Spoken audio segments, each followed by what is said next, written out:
Kyle Hamilton got real on the Ravens Super Bowl chances and opened up on why the team is struggling in the postseason to get over the hump. We talk about that. Kyle Van Noy calling out the Jets' handling of the Aaron Rodgers situation and so much more coming up next on Locked On Ravens.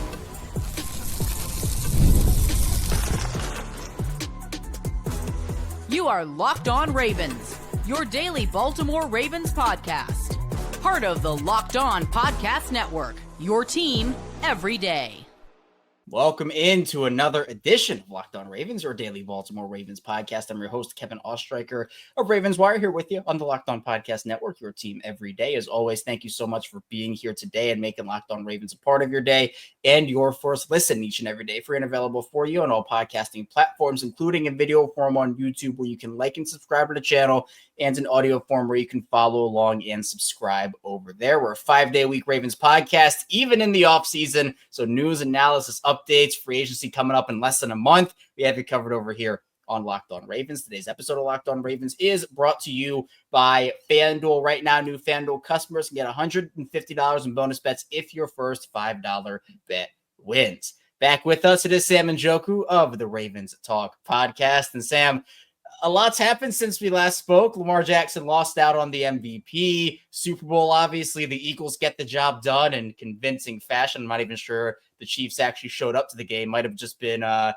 high school team in disguise, but the Eagles got that done. And now we're getting into that offseason period of kind of the anticipation of free agency, because it's crazy. We are already halfway through February. Free agency starts towards the beginning of March. Oh, yeah, it's going to be very fun if you're a Ravens fan. And, yeah, I haven't been back since the AFC Championship then, at least a week after that. But, yeah, Eagles took care of business against the Chiefs. Not very surprised by that, considering what we saw from the Eagles in December. Lamar Jackson, unfortunately, got robbed of the MVP award. Something that you're not really surprised by when you listen to a lot of the voters out there throughout the season. It was pretty much moving towards Josh Allen, whether or not you agree with that or not. I certainly don't agree with it, but I definitely see where their head was at, I guess, with it. Still a little shocking that he got first team All-Pro, but not the MVP award. It's kind of strange, but I digress. You know, another offseason for the Ravens, another chance to improve and get to where the Eagles got, which is the top of the mountain in the NFL. And I know there are a lot of takeaways people have taken away from that Super Bowl, obviously building up in the trenches, defensive line for the Eagles, and obviously offensive line for the Chiefs, considering how poorly that unit played. Baltimore has pieces, but if they can get a game wrecker on the defensive line, if they can add a star offensive lineman to put next to Tyler Linderbaum and Roger Rosengarten, that could certainly take them a long way. And I know that we're kind of in that lull period right after the Super Bowl, right before free agency starts. And we actually had Mina Kimes interview both Kyle Hamilton and Puka Nacua on her show, the Mina Kimes Show, featuring Lenny. It was a great interview all the way around. But Sam, I want to talk to you about some of the stuff Kyle said about the Ravens championship chances. And he said that he's had a lot of people ask him, oh, what are the Ravens missing? And he says, I'm like literally nothing. We have everything you want to win a championship. It's just we haven't been playing well when we got to the point that we need to win. There's no excuses for that. It's just offense, defense, special teams. We have to do better. And I understand what Kyle Hamilton's saying here in terms of like, you do get to the point of like in that AFC championship, it felt like it was all coming together for the Ravens against the Chiefs a couple of years ago. And then it all just kind of came crashing down against the Bills. This past time, they blow out the Steelers. You're like, okay, they have what they need. They can go and they can do it. And then it falls apart there. And we're not really talking about, do they have the personnel? It's about, well, in those biggest moments, the turnovers happen, the miscommunications happen, all that stuff happens that we've been so used to. I feel like that's where Kyle Hamilton is coming from. I don't think he's saying like, oh, we have the absolute perfect roster. We can't make any more additions. That's it. I just think he's saying that it all feels like it's coming into place and we feel like we have what we need, but then it all comes crashing down. And honestly, Sam, it's for the same reasons every time. Oh, yeah. I mean, I agree with you completely there. Kyle makes a decent point because I think the Ravens were the best team in the AFC this year, and whether or not they beat the Eagles is another thing entirely, because I think the Eagles front four is pretty ferocious. But yeah, the Ravens offense and defense right now are good enough to make it to the Super Bowl. I'm not, again, sure if they would have had enough to beat the Eagles in the Super Bowl, but they're good enough to get there for sure right now. But there are still holes to be fixed.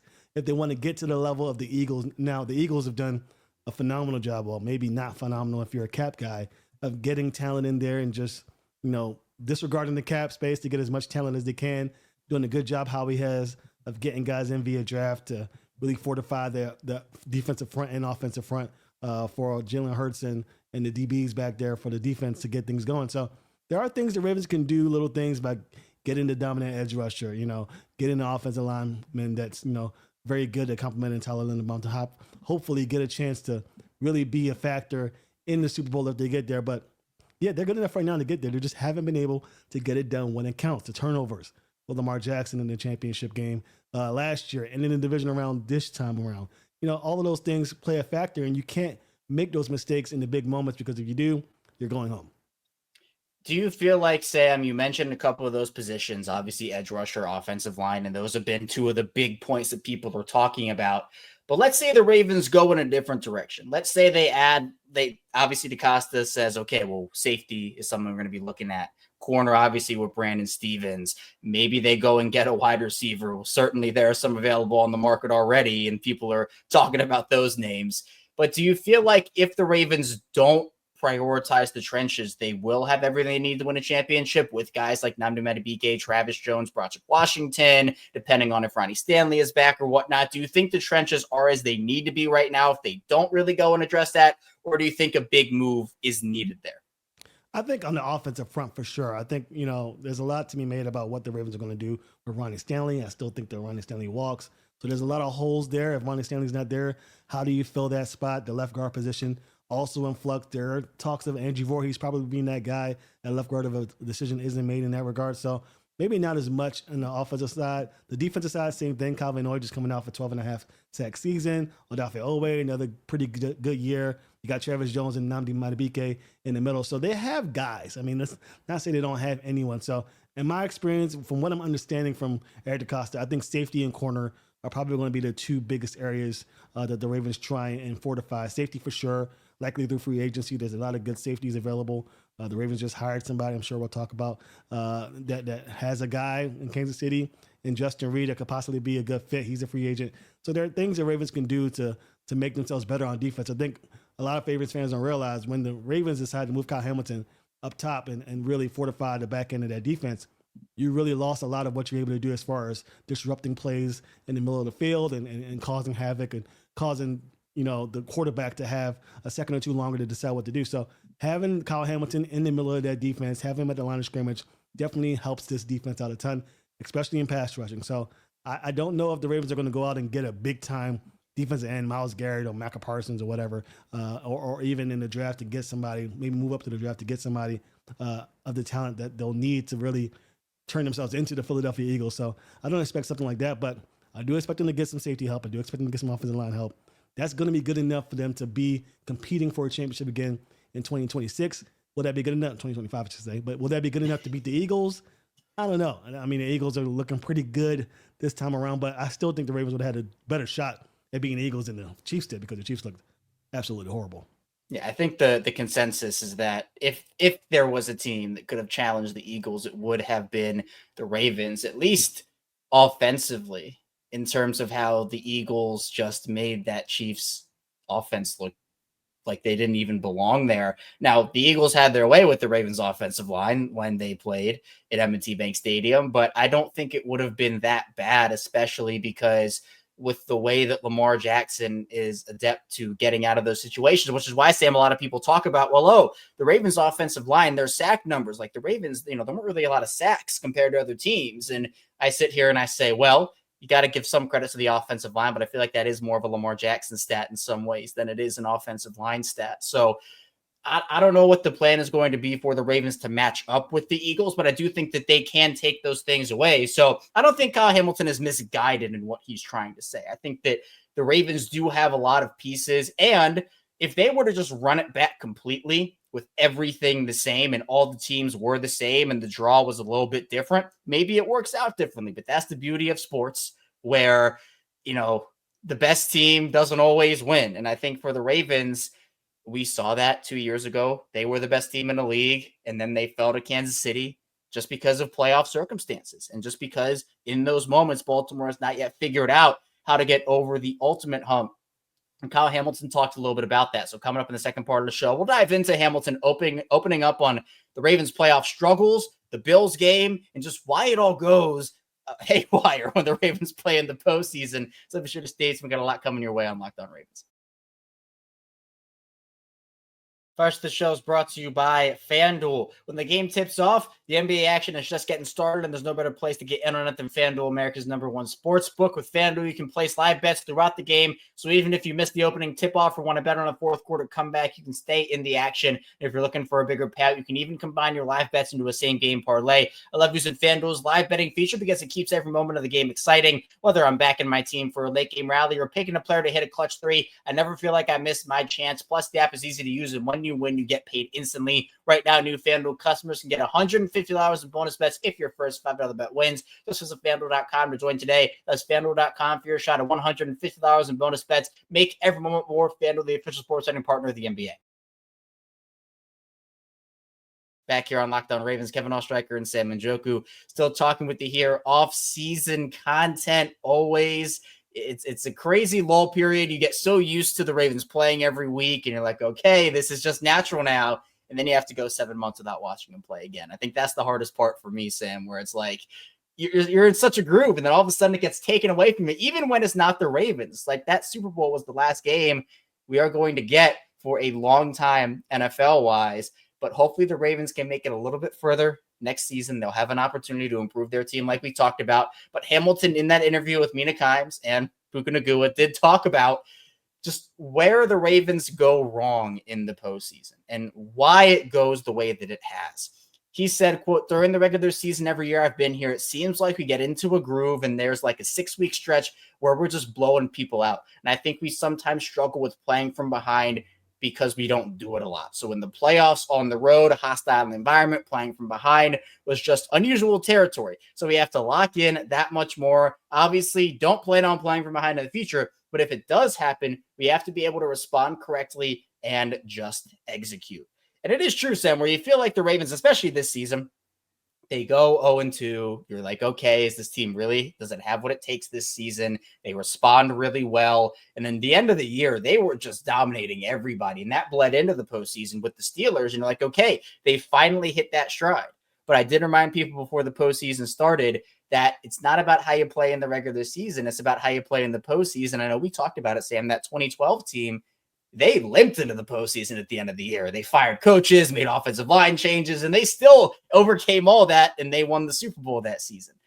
But I do think Hamilton does have truth to his points here of they don't play from behind a ton. They did a lot, well, at least relative. Like those 2 Bengals games, they had come from behind wins this season. It's never been about the Ravens not being able to do it. But I guess it is experience of like, yeah, high pressure, high leverage situations.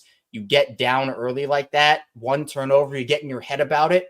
And then we have seen this Ravens defense over the past 2 playoff losses, Sam, tighten up. I mean, they shut out the Chiefs in the AFC Championship game in the second half. They barely let the Bills score in the second half.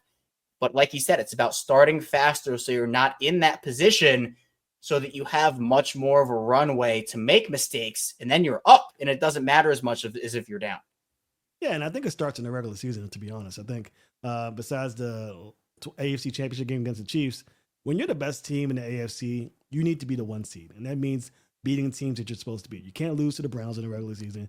You can't lose to the Raiders in the regular season. You can't lose to the Steelers team that without, a top-tier quarterback in the regular season. So you have all these chances to really get a top-seeded position. If the Ravens are the 2 seed, the game's in Baltimore in the divisional round, and that's a completely different game.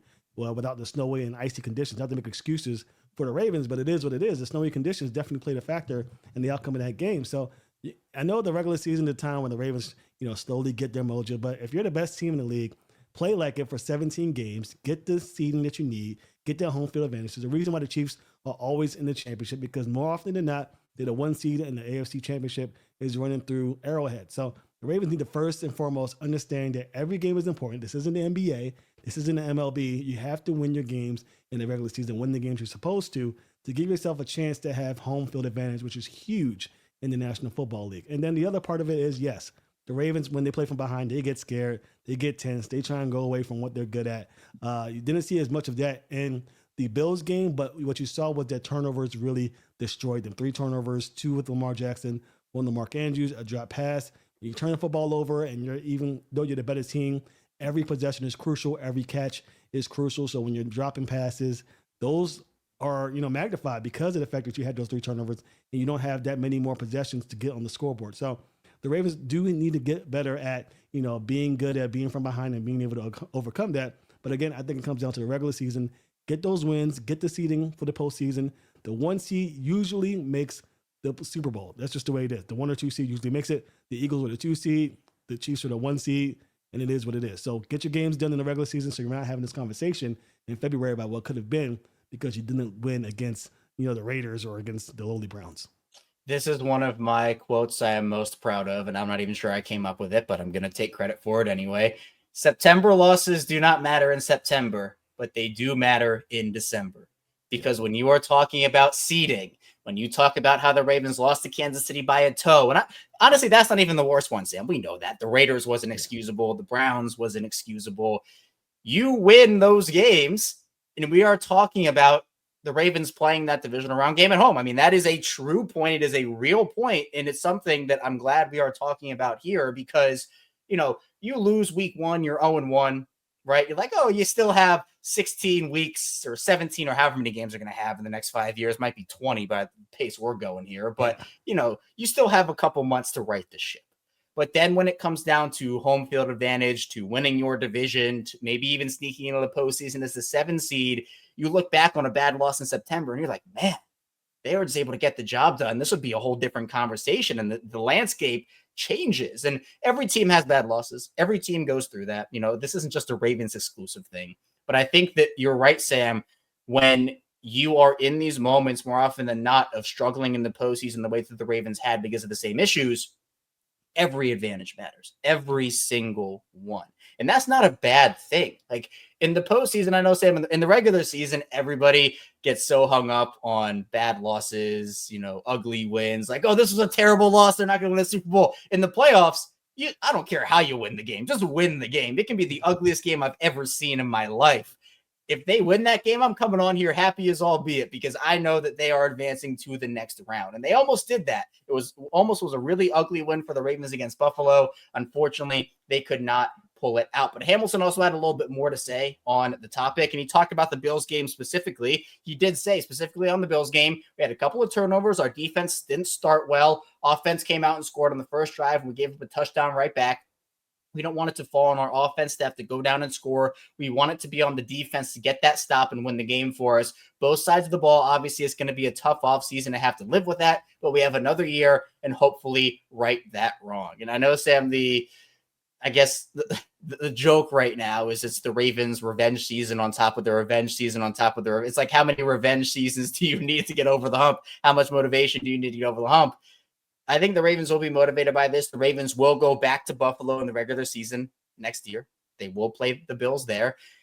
But I do think that it is about starting quickly like the Ravens did on offense, but then not wasting that fast start on the defense because the Ravens have played great defense in the second half of the past 2 playoff games, but it didn't matter because they started so poorly those first halves.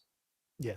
And I think the Ravens are going to go into Buffalo and they'll get the revenge, I think, because I still think as of now, unless the Bills do something drastic on their defense, the Ravens are still the far superior team. So I do expect the Ravens to pick up that win in the regular season, but the regular season doesn't matter. I mean, the Ravens beat the Bills 35-10 in the regular season and they ended up losing in the postseason. So in my mindset, no matter what happens in the regular season, I'm not going to get too high. I'm not going to get too low on the Ravens. And my mindset is going to be, okay, get to the dance and then prove me wrong. Because right now, as we've seen for the last 2 postseasons, the Ravens just simply can't get over the hump. Whatever it is, one thing leads to another for whatever reason every single season. The Ravens need to find a way to get it done in the postseason. They're on the right track, I think. The Derrick Henry signing was huge. I still think Derrick Henry's addition to this offense is going to be paramount for them on their quest to get to the Super Bowl. But there are other things they need to do, specifically on defense. I think Kyle Hamilton spoke on it about them giving up those touchdowns. A lot of it is because, again, as you mentioned, Kyle Hamilton's not where he really shines on his defense, which is in the line of scrimmage. Brandon Stevens, bless his soul, was a decent addition a couple of years ago. Definitely the Achilles heel of this defense this year. We saw it in that first drive for the Bills. So finding a way to upgrade that cornerback spot and help Marlon Humphrey and Nate Wiggins out will be huge for them. So we'll see what they do with those additions. But yeah, they have a chance to get back in the dance. It's just, can they prove it in the postseason? That's where I'm at from now on until they prove me otherwise. The postseason will be the determining factor for their success. And it's always going to be Super Bowl or bust. I think if you look at the odds right now in Las Vegas, the Ravens are tied for the best chance to make the Super Bowl along with the Chiefs and the Bills. I know Chiefs and the Eagles, I should say. So the two teams that were in the Super Bowl, and the Ravens are right there. So the pundits know that the Ravens have what it takes. Can they get it done? We'll see.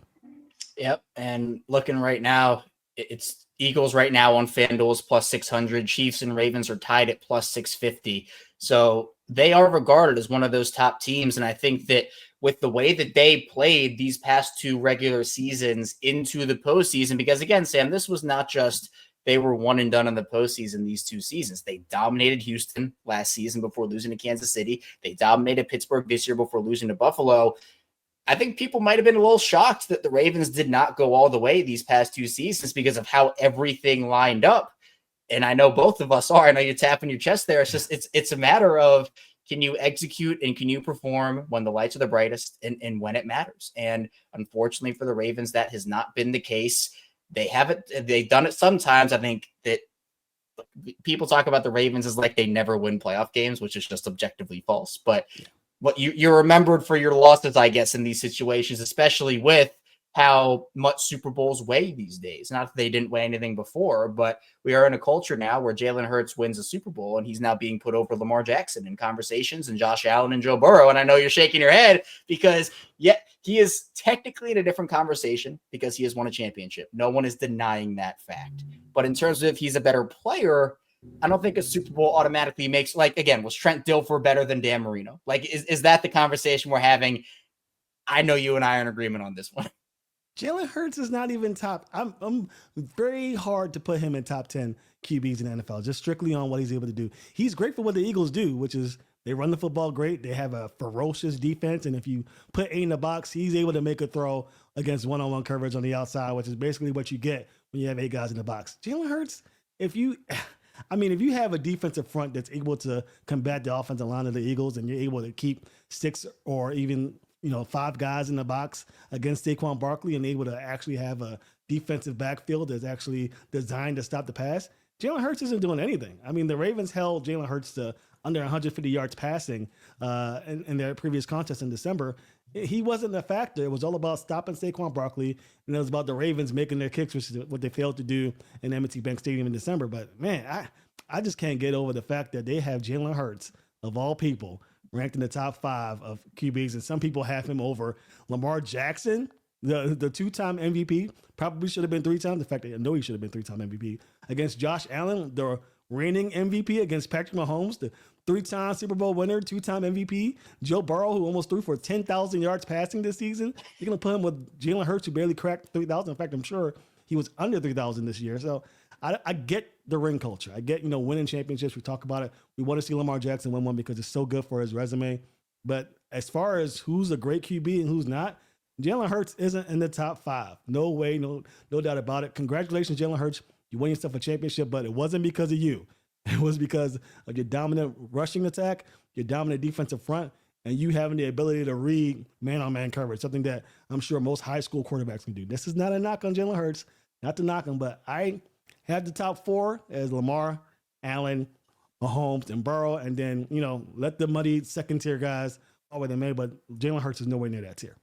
Yeah, and again, Jalen did his job. He's a Super Bowl winning quarterback, and, there's a lot of respect in terms of what he was able to do, but winning a championship and being better than a certain player, to me, are 2 separate conversations. And I think that for a lot of quarterbacks, they would prefer to be in the conversation of Super Bowl winner. And that's completely fine. I mean, I'm sure Lamar would say, hey, talk about me as a top 15 quarterback if I could have a Super Bowl ring on my finger. But, obviously for Lamar, for Josh, for Joe, for those players and others as well, Jalen just is not that guy compared to them. And that's not it's not disrespectful to Jalen, because I still think Jalen is a good quarterback. A lot of teams would love to have Jalen Hurts on their team, 100%. But Baltimore would not do a straight up trade. Buffalo would not do a straight up trade. Cincinnati would not do a straight up trade, so on and so forth. So that is where the conversation it can get a little bit out of hand. But still, Jalen Hurts did his thing, and congratulations to him because he is a Super Bowl champion, something that a lot of other quarterbacks over the course of history cannot say themselves. Coming up, though, in the final part of the show, Kyle Van Noy called out the NFL, the Jets. He called out some people for the way that the Jets handled this whole Aaron Rodgers situation, and I guess the respect levels throughout the NFL in terms of how teams move off of players. So be sure to stay tuned. We have lots to dive into here on Locked On Ravens. First, the show is brought to you by PrizePicks. Football season may be over, but basketball is in full swing, and there's no better way to stay in the game than with PrizePicks, the best place for daily fantasy sports. With PrizePicks, you just pick more or less on at least 2 player projections, and if you're right, you can run up to 1,000 times your cash. This week, I'm looking at Jason Tatum for more than 29 points. The best part, PrizePicks is quick and easy. You can set up your lineup in less than 60 seconds, and they're fast and secure withdrawals. I get my winnings in as little as 15 minutes. Plus, I love the weekly promos like Taco Tuesday. You get discounted player projections for even better value. Download the app today. Use code LOCKEDON NFL to get $50 instantly after you play your first $5 lineup. That's code LOCKEDON NFL for $50 instantly after you play your first $5 lineup. PrizePicks, run your game. Back here on Locked On Ravens, Kevin Oestreicher and Sam Njoku chopping it up with you on this Friday edition of the show. Sam, Kyle Van Noy has been unbelievable for the Ravens. Bargain of a steal for the Ravens in terms of their pass rush. Hopefully they can add a player to go next to him in Odafe Owe to beef up that pass rush like we've been talking about.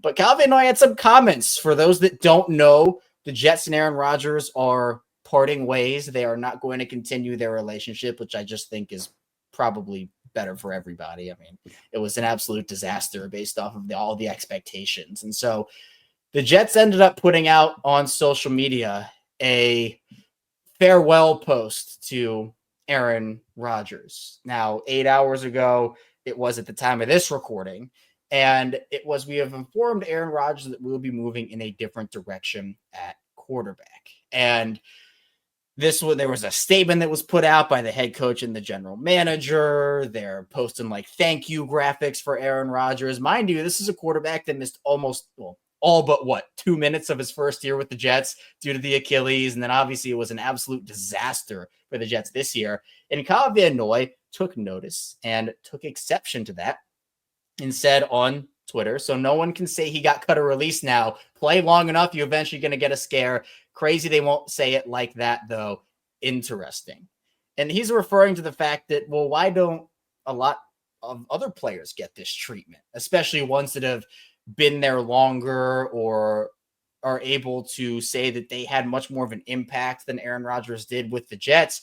Kyle Van Noy calling that out. And then obviously fans replied to him. And even with the coaches situation here, Van Noy said exactly, I think it's funny. They always are going to try to make coaches feel good because they're the ones talking to them the most. So it's about the semantics, I guess, where, again, this might not be a big deal to some people who are listening to this show and just like, okay, this, that, and the other, but players do take notice of this because they want to be treated properly. They want to be treated with respect. And I am a definite advocate for everybody being treated with respect in the NFL, something that you can honestly say, Sam, it feels too much like a business sometimes when these players are released or cut and they're just thrown to the curb. But then you have a player in Aaron Rodgers who, again, has quite the resume. If it was Green Bay, it would certainly be one thing based off of his tenure there. But did Aaron Rodgers really deserve all this for his Jets tenure? It just feels like this is quarterback privilege, first of all, right? Feels like quarterbacks might get this treatment more than other positions. Because I know that if another quarterback had that same tenure with a team and didn't have the name that Aaron Rodgers did or the resume Aaron Rodgers did, it would have just been on the transaction page and that would have been that. And that's exactly what it is. I think because it's Aaron Rodgers, because he's a Hall of Famer incumbent, because he did all those things in Green Bay, you're going to have a situation where you have to put out a statement like that. So I don't think Kyle Van Noy should feel some type of way. Another thing is the Jets are probably trying to save face. I mean, they brought in Aaron Rodgers to compete for a championship, and he's done pretty much the exact opposite. I think Zach Wilson pretty much had a better stretch of games more so than Aaron Rodgers during his time in New York. So I think some of that is trying to save face, trying to, show appreciation, but also trying to show that, okay, well, we kind of screwed up here with Aaron Rodgers. And Aaron Rodgers, I mean, speaking of him, I'm not sure where he's going to go, where he's going to have success. He does not look like the same quarterback. Father Time is undefeated, and a lot of things that make him great, being mobile in the pocket, he doesn't really have that anymore, at least during his time in New York. I didn't see it. So, yeah, I think I would love for every player to get that, statement of release when getting cut from a organization. But it's really safe for the top tier quarterbacks or top tier players in the National Football League. Was Aaron Rodgers dead in New York? Absolutely not. But I definitely see where the Jets are coming from, but more so where Kyle Van Noy's coming from. Yeah, I mean, I get it for like when you are a part of a team and you have an impact on a team. It's not like every single player is going to get a thank you post or like a thank you video or whatever on the big board when it happens. But I just think I'm not really sure I've ever seen a team kind of before a player gets cut actually go out of their way and like release statements, post graphics. Like I might be forgetting, but am I remembering right, Sam? Like, is there ever been a time like this? No, this is the first I've ever seen of it, but special circumstance for a special guy in Aaron Rodgers. So, I don't know. I don't get it really, but I mean, I would just have to assume the Jets trying to save some face here and release a Hall of Fame quarterback after doing a bunch of nothing for their organization. Yeah. And this is the type of stuff that I actually really like is players speaking out about things like this and being able to share their thoughts on social media. It's something that I always am really happy about when players decide to do it. Kyle Van Noy obviously is active on social media. He makes his thoughts known. And I know there are a bunch of conversations about how the Ravens could free up money, figuring out how they can maximize this. In my opinion, Sam, and we talked about it, could be the last year of John Harbaugh's tenure and Harbaugh going all in. And another look, I know John Harbaugh has his faults, but he is A+ in terms of getting these assistant coaches in and building his staff every single season. You talked about it a little earlier, at least you hinted at it earlier, Sam, the Ravens getting a Chiefs defensive back coach to be their safeties guy or their defensive back guy. You mentioned the Justin Reed connection, and I know that you might be on board with the Ravens bringing in a guy like Justin Reed based off of how he can tackle and his ability as a veteran. So I am over the moon with how John Harbaugh's staff looks now, especially because, as we've talked about, they are not having to operate from a place of they lose 5 coaches and they have to build up. This year, they've had the opportunity to evaluate their staff without losing guys like that, saying, hey, we're going to move on here, not the best fit. And then they're bringing in guys on their own accord instead of having to operate from a deficit. Yeah, I mean, I think no better example of this than Todd Monken being retained. I think having Todd Monken for another year is just exemplary. I think Todd Monken not getting a head coaching job this year probably means that he's on the Steve Spagnuolo track as far as being offensive coordinator for years to come for the Ravens, which is huge for Lamar Jackson. I know Lamar Jackson wants to win that championship, but part of winning a championship is being great. And you do you want to be great, Lamar, or do you want to win a championship and just be a nobody, which is what I think. I'm not going to say Jalen Hurts is a nobody, but that's pretty much where we stand with in regards of being a great quarterback. You have to be a great quarterback and win championships. I think that's what Lamar Jackson's trying to do. I think Todd Monken does a great job of getting him prepared for games. He looked amazing during his time in Baltimore this year, especially after having to build upon Greg Roman's offense. Very interesting to see what Todd Monken does for Lamar Jackson this offense this time around, having a third year under his belt to work his magic. So definitely great to see that the Ravens are retaining guys. They're bringing a DB coach from the Kansas City Chiefs who's going to do great things for this defensive room, I think, in my opinion. So, sky's the limit. And John Harbaugh is a big part of that. He's great at bringing in head coaches, great at training them to be head coaches. I think, as much as we want to talk about Zachary Orr's struggles early on in the year, he still talked about in small circles about potentially one day being a head coaching candidate if he can get this team together. So, again, John Harbaugh does a great job of this. I think a lot of people are being negative towards John because he hasn't been able to get it done since 2012, 2013. But, man, I can only put on my fingers a couple of coaches I'd rather have ahead of John Harbaugh on my football team. I know a lot of Ravens fans don't like to hear that, but the fact of the matter is John Harbaugh is retiring a Raven. Whether or not that means he gets an extension next year or he retires after this season remains to be seen, but this guy's here to stay. And it's because of moments like this, bringing in head coaches, bringing in assistant coaches, bringing your team to the postseason year after year after year. It just speaks to how great of a coach he is. Going to be interesting to see how the Ravens navigate through this offseason, and we certainly will have more content to dive into as it progresses. And, of course, Sam will be here talking with us about it here on Locked On Ravens. So, Sam, appreciate you as always. Please tell people where they can find you and what you're working on over at Ravens Talk. Yeah, you can find me on YouTube, Spotify, Apple Podcasts, at Ravens Talk Podcast. We'll be doing shows periodically now that the season has ended. You can also find me on Instagram and on Twitter at Ravens Talk Pod, talking football all the time. AFC North Roundtable, we do have shows every week talking about, off-season plans, Super Bowl recaps, things of that nature. So definitely come and tune in, and we talk about football up until the start of the regular season in September, which is about 200 days away, which is crazy. Yeah, who's counting though, right? No, yeah, who's counting? A lot of people are, and I'm excited to kind of see how the Ravens shape their team around free agency, the draft, maybe a trade or two. Who knows if that's an avenue the Ravens want to take? They have the picks to do it.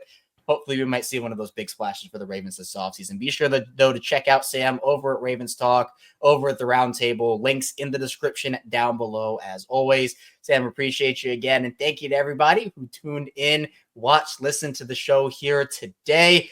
Coming up, we're going to be taking a little bit of a break. Unless there are headlines, we'll have a 2-day break over the weekend. But, of course, we'll be right back here on Monday. And maybe there'll be a new thumbnail style for the video watchers over on YouTube. So be sure to stay tuned. We'll see you right back here soon on Locked On Ravens.